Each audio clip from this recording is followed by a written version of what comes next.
Yes, reka twongere tubasuhuze mwese bakunzi ba business isobanutse, mukomeze kugubwa neza aho muherereye hose ku isi, muri Afurika, Oceania, Amerika, Uburayi, Aziya, mwese abumva ururimi rw'ikinyarwanda mukomeze mugubwe neza. Turabakunda kandi turabishimira. Rero uyu munsi tugiye kuganira. Turaganira iki rero? Nkuko tumaze iminsi turi mu nkubiri yo kwitegura open mainnet. Uyu munsi ndagira ngo mbamenyeshe ngo hari akazi Pi Network ifitiye buri mupayoniya wese kandi karahemba akayabo ku isaha. Ako kazi se ni akahe? Uratekereza ari akahe? Buriya ari ikintu abantu benshi batajya batekereza iyo bavuze ngo hari akazi. Ese akazi ni akameze gati? Akazi ni akajya mu biro? Akazi ni akajya guhinga? Korora se? Ese ni akajya guca inshuro mu bundi buryo? Akazi, icyo wita akazi wumva ari iki? Hari umuntu uzi ko akazi ari akukoze uwo munsi bakaguhemba cyangwa uwo mwanya, ariko hari n'abakora akazi ko gukora abandi mirimo bityo ukazahembwa mu gihe kizaza, haba ukwezi, ibyumweru, yewe hari n'abahemberwa igihe cy'umwaka. Ibyo byose bibaho ariko ni akazi. Ariko uyu munsi tugiye kureba twebwe ku kazi Pi Network iguha ikaguhemba mu masaha. Buri saha iraguhemba aka kazi. Ariko aka kazi igaha umuntu w'umupayoniya gusa. Kandi iyo utakakoze kandi wagahawe, ingaruka byanga bikunda zikubaho. Turaje turebe aka kazi ni akahe, gahemba ngahe, ese iyo utagakoze ingaruka ni izihe? Uyu munsi turakoresha iminota mike cyane. Ariko noneho hari undi wanze kugakora. Ese hari ingaruka afite? Nawe arazifite. Reka twinjire nyirizina. Ndagira ngo mbanze ngire isomo mbasomera. Nkunda kwifashisha aya masomo ya Bibiliya mu rwego rwo kugira ngo turusheho kunguka. Ni Ikinyarwanda kandi ni ikimenya bose. Mu gitabo cyitwa Bibiliya, ni igitabo cy'abakirisitu kimyemerere ya gikirisitu. Mu gitabo cyitwa Gutegeka kwa kabiri, igice cya 28 umurongo wa 8, haranditse mw'abantu, namwe mwumve ukuntu handitse. Haranditse hati: Uwiteka azategeka umugisha kuba mu bigega byawe no mu byo ugerageza gukora byose. Kameshinze nakitse ariko kameshinze agatike. Uwiteka azategeka umugisha kuba mu bigega byawe no mu byo ugerageza gukora byose, kandi azaguhera umugisha mu gihugu Uwiteka Imana yawe iguha. Imana itanga igihugu di. Ndafata urugero nkanjye, sinavukiye mu Rwanda ariko navukanye ubunyarwanda. Rero ubu ndi mu gihugu Uwiteka Imana yanjye impa. Hari igihugu Imana iguha nk'akavukire, hari n'igihugu Imana iguha nk'ubusuhukiro, aho basuhukira. Nk'abari muri Amerika ari abanyarwanda bari mu gihugu Uwiteka Imana yabahaye kuko ariho basuhukiye kugira ngo bahasusurukire. Aho naho yahaguhera umugisha. Ikibazo nibaza ni iki ngiki: usobanukiwe igihugu Uwiteka Imana yawe iguha? Hari abantu batazi igihugu Uwiteka Imana yawe iguha. Ese mbere yuko ugisobanukirwa, ubundi igihugu ni iki? Igihugu nubwo kigizwe n'ubutaka, kigizwe n'abantu, kandi kikagirwa n'amateka, kikagirwa n'ururimi, kikagirwa n'umuco. Ibi ngibi nta gihugu utabisangamo, gusa nyine agahugu umuco akandi uwundi. Noneho reka twigarukire iwacu muri Pi Network. Payi netiwaka buriya nayo ndagira ngo tuyifate nk'igihugu Uwiteka Imana yacu iduha. Iyo rero utayibyaje umusaruro uba uhombye, uba ubaye nk'umuntu Imana yagirigiye guhera umugisha ikuzuza ibigega bye, ndetse no mu byo ugerageza gukora byose. Ikibazo rero ahantu kiri ni abantu badashaka kugerageza kugira ibyo bakora. Just try it. Gerageza, wowe gerageza. Umuntu yanciriye umugani arambwira ngo jya ugerageza bikunanira aho kunanirwa kugerageza. Uwo mugani yagunciriye mu 2010. Yambwiye ngo gerageza bikunanire aho kunanirwa kugerageza. Olala. Rero akazi Payi netiwaka itanga, reka tugashyire mu mibare. Reka ku isaha bahemba ku isaha. Utagakora, ugakora arunguka. Utagakora kamubayeho. Akazi tanga mu isaha, baramutse bakabariye mu gaciro ka pi twamamaza GCV ku isaha,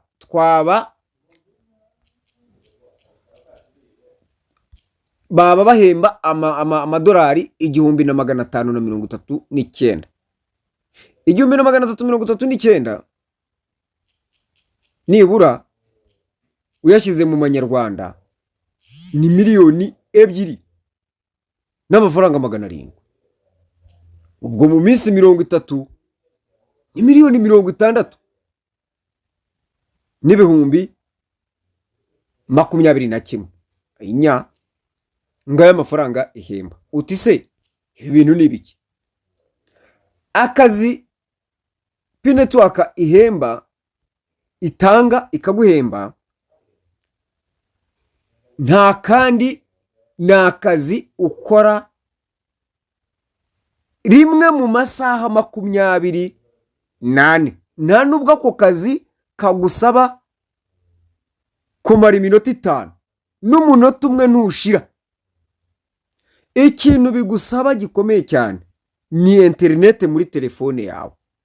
Ako kazi ni ukumayininga, nta kindi.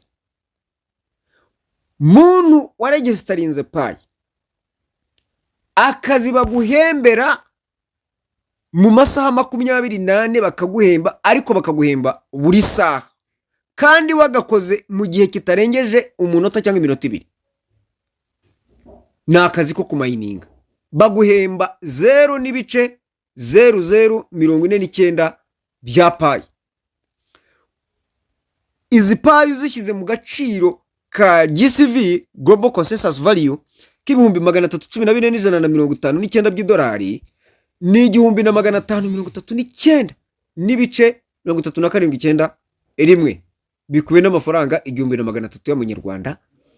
Ngizi za miliyoni 2 n'ibihumbi 11.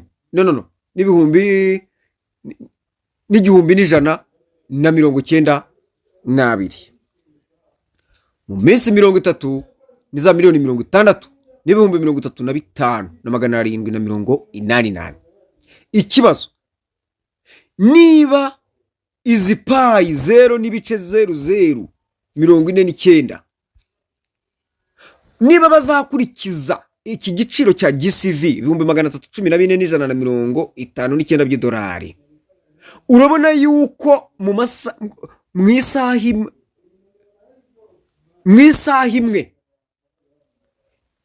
ni 1,539 by'idolari ukorera.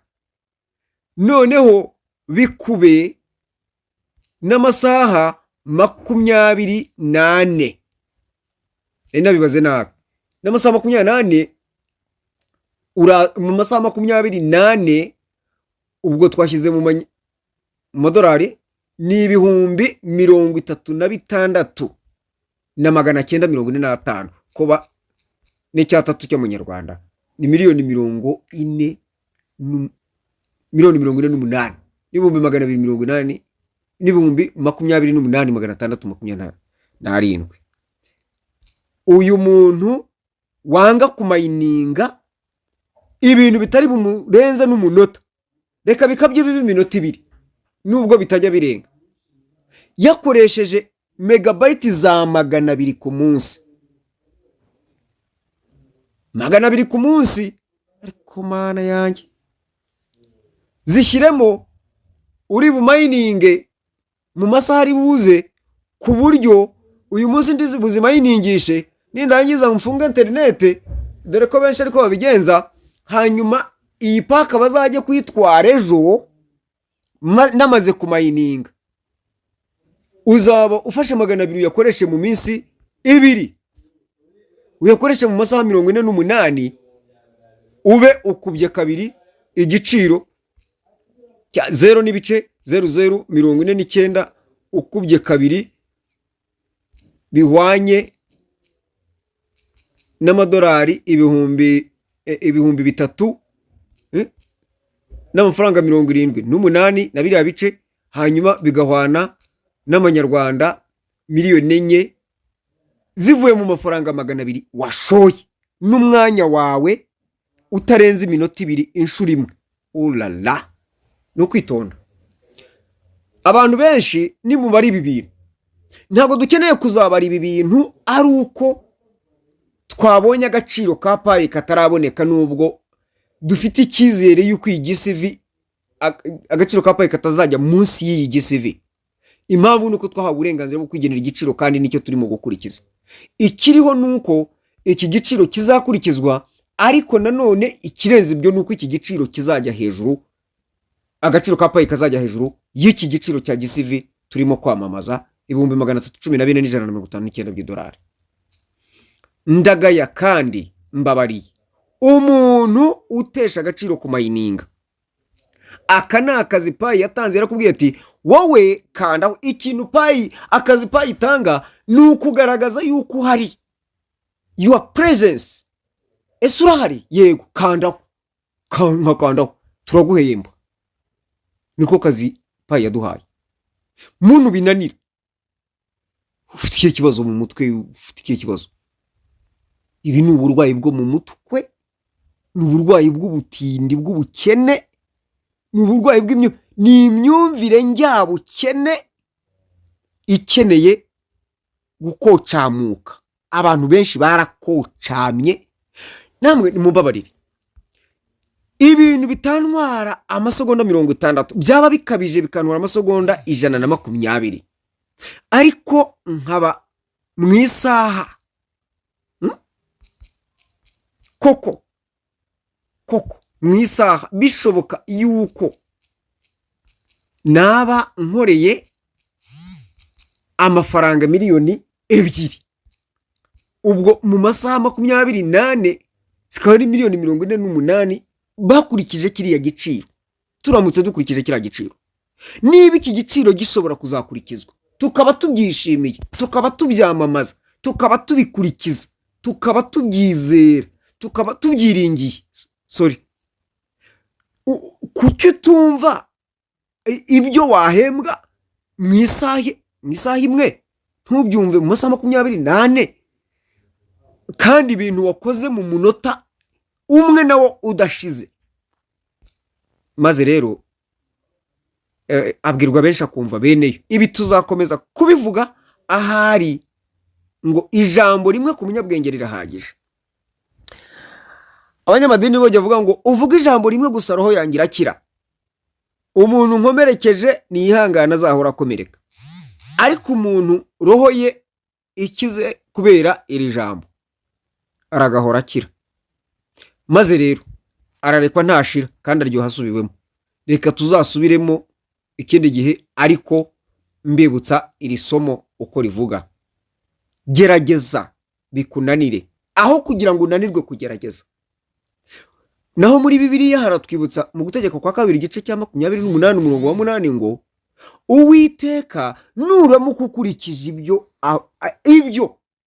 ibyo Dr. Nicholas gusaba, ibyo kwa team gusaba, ibyo Pi Network isaba, ibyo mabwiriza ya Pi Network asaba, Uwiteka azategeka umugisha kuba mu bigega byawe no mu byo ugerageza gukora byose, kandi azaguhera umugisha mu gihugu Uwiteka Imana yawe iguha. Icyo gihugu si icyo wavukiyemo, n'icyo wasuhukiyemo, icyo wagiye guhahiramo, icyo gihugu wazindukiyemo. Umva, ntaho Uwiteka adatangira umugisha. Ikibazo ni abantu bafite amaso ntibarora, bafite amatwi ntibumva. Ni ikibazo. Bafite amaso ntibarora, bafite amatwi ntibumva, bafite intekerezo badashaka gukoresha, ahubwo bashaka gukoresha bangiza, ntabwo bazikoresha ibyiza. Ngo akanwa kabo kamenyereye ibirura gusa, ibirura gusa. Mwuka byaramo, nababwiye nti turakoresha iminota mike kuko ari igihe dukoresha n'iminota myinshi atari ngombwa, hari n'igihe biba ngombwa, ariko nk'uko mbabwiye ntabwo iyi minota ntekereza ko ari myinshi ku bw'aya magambo, ariko si na mike ku bw'aya magambo. Ariko icyo nshaka kubabwira, ndagira ngo buri wese asubize agatima impembero, asubize agatima impembero, avuga ati kumayininga kwanjye biti biti. Ese muntu waretse kumayininga amaherezo urumva arayahe koko?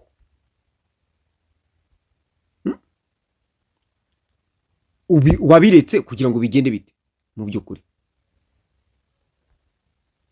Ndagira ngo nsoreze kuri uyu mugani uboneka mu gitabo cy'imigani igice cya 27 umurongo wa 7. Mumbabare ntabwo naje kubacyurira. Haranditse ngo uwijuse akandagira mu buki, ariko indi shonje ikirura cyose kirayiryohera. Reba ko umuntu umwe yigeze guhagarara mu iteraniro bati hagira usoma arahagarara asoma ati indi shonje n'ikirura kirayiryohera. Abantu barasetse, nyine yarasomye nabi. Ni ikirura. Muze gusoma Bibiliya y'Icyongereza cyangwa se y'Igifaransa. Ni mu migani, igitabo cy'imigani igice cya 27 umurongo wa 7 ngo uwijuse akandagira mu buki, ariko indi shonje ikirura cyose kirayiryohera. Yego nyagasani, narumiwe koko. Reka ndakiraho maze rero ararekwa ntashira, tuzasubire. Ariko abwirwa benshi akumva beneyo, buri wese arumva akuremo iki. Mureke tumayininge, dukorereye amafaranga, tuyarundarundi. Aya yo kuba tuyafite ko turayafite cyane cyane pe. Ikibazo iki gihe nikigera cyo kuryoha mu byo twakoreye, wowe uzishima cyangwa uzicuza. Ndagira ngo nsabe buri wese payi ayibone, abe umushonji, hanyuma ayibone nk'ibintu birura ariko bimuryohera, kugira ngo ejo tuzabe twishimye. Mwibuke yuko Uwiteka azaduhera umugisha mu byo kugeza no mu byo tuzagerageza gukora byose. Gerageza bikunaneho kugira ngo unanirwe kugerageza.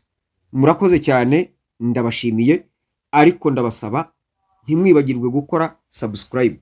Hari igerageza naraye nkoze, naraye nshyizeho ikiganiro ariko sinasharinga cyangwa se sinigeze nkora share, sinigeze nkishyira ku magroupe n'iki. Nagiye gusanga n'abantu bakeya bakibonye. Bigaragara yuko hari abantu batakoze subscribe, batinze kukibona kubera ko bategereje ko sharinga bakabibona ko bizana. Se hari igihe rero kusharinga bizaba bitagikorwa. Ndababwiza ukuri, bizaba bitagikorwa. Wowe wakoze subscribe akaba ari wowe ubona aya makuru, reka nongere mbararike, ejo mbafitiye amakuru.